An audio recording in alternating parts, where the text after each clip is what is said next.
Monsieur Valéama, Madame Valéama, bonjour. Bonjour. Merci d'être avec nous aujourd'hui sur le plateau pour l'ouverture du musée Stella Matutina. C'est moi. Merci Alors, à vous avez pu visiter le musée.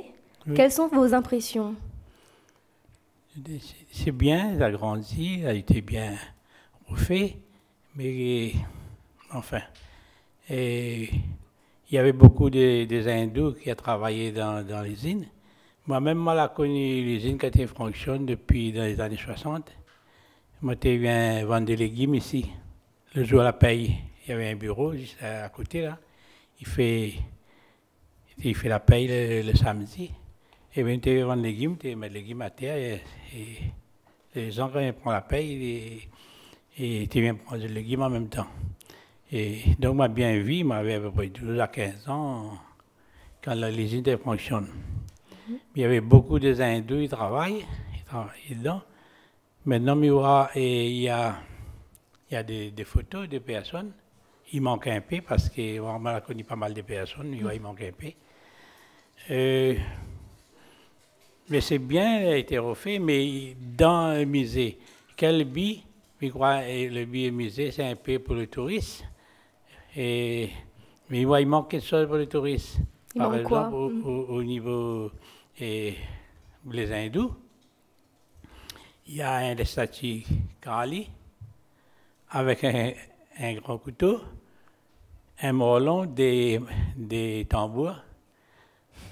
Et vraiment pour la mémoire des hindous, parce que moi-même étant président de l'association Toualoubel, nous avons un groupe, nous faisons des théâtres tamoul, hindou, et depuis l'arrivée de nos ancêtres, ce théâtre il existe depuis l'arrivée de nos ancêtres ici, et donc on a le livre, les 1840, 1850, 1880, de vieux livres, nous faisons le théâtre, nous faisons tout pour conserver ça.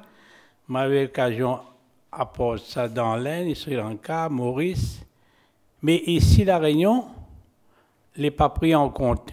n'est pas pris en compte, et parce que, même pour le tourisme, ils parlent souvent du tourisme, mais pourquoi il y a la place pour mettre ça ici, pour faire voir le tourisme.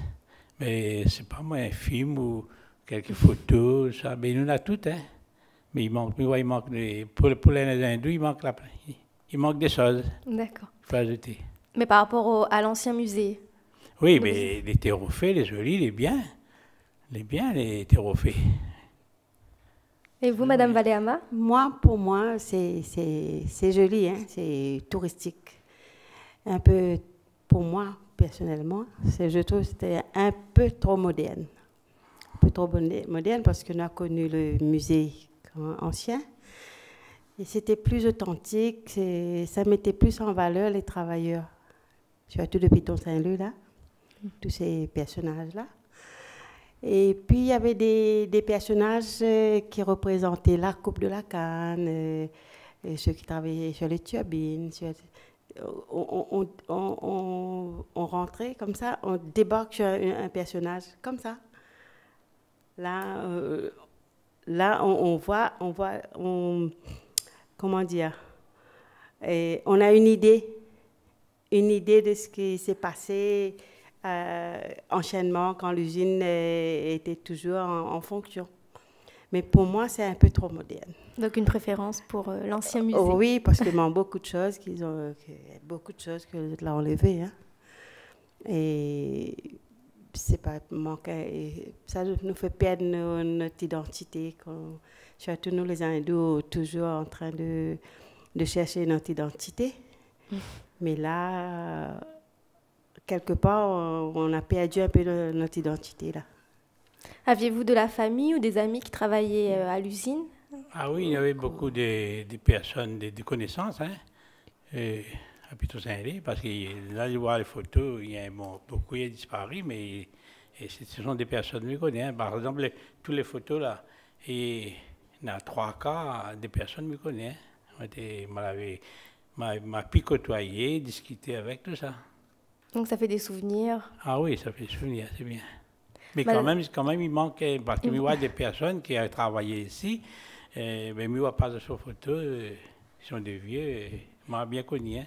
Et Par contre, dans l'ancien musée, il y avait comme une exposition des photos, là, hein, des photos avec l'histoire d'un tel, surtout les vieilles dames qui ont contribué là, avec, dans l'ancien temps, quoi. Mais tout ça fait comme si un manque. Peut-être que ça va venir, hein? Peut-être que c'est pas terminé, non? Peut-être que je dois ajouter. Oh, on peut souhaiter, oui. Voilà. On peut souhaiter que tout ça revienne. Après, il y avait les épices et tout ça, hein? Madame Valama me disait tout à l'heure, Monsieur Valama, que vous connaissez très bien le quart courant d'air.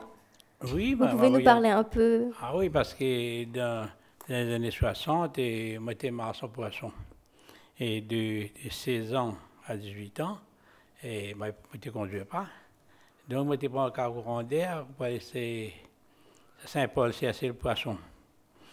Et parce qu'il y avait le cas RTF à l'époque, et le cas RTF, ils sont de Saint-Louis le matin 5 heures à nous prendre le cas RTF, mais quand on retourne de Saint-Paul vers 2 heures, et le cas RTF, il ne ramasse pas le colis. Et donc, moi, je viens avec soit un panier poisson ou sinon avec un thon. Donc, il fallait attendre le quart courant d'air. Et presque pendant 2 ans, presque 2-3 fois par semaine, moi, j'ai fait Saint-Paul. Et là, le quart courant d'air, tu passes par les hauts, ça veut dire tu passes par Piton-Saint-Lé. Et arrive Saint-Louis vers 4h30, 5h. Mais là, je vends mon poisson sur le marché demain, mais tu fais ça tous les jours comme ça. Voilà, t'en as quand même un petit peu. Ah bon, mais le cas n'est pas exactement comme ça, hein, parce que, par exemple, le semelle, il n'était pas épais, il était mince. Mais c'est une petite différence, mais c'est exactement le cas, c'est ça. Hein. Monsieur Valama, Madame Valama, merci. Merci d'avoir partagé avec nous vos impressions et vos témoignages. Merci. Merci à vous.